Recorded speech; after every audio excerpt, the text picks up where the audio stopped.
Mga natutunan ko sa aking mga kabiguan sa pagnenegosyo. Ang isang negosyanteng takot magkamali parang manok na ayaw tumuka, gutom forever. Mas matalino ang negosyanteng nagkakamali kaysa nag-iingat ng walang ginagawa.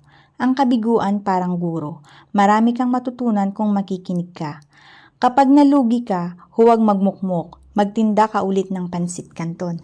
Ay, mantika pala. Ang mga negosyanteng successful, maraming kwento ng kabiguan bago naging inspirasyon. Ang bagsak mo ngayon, simula ng pag-angat mo bukas. Kapag sinabihan kang hindi pwede, gawin mong motivation para patunayan silang mali. Ang pagkatalo, temporary lang yan. Ang pagiging quitter, panghabang buhay yan.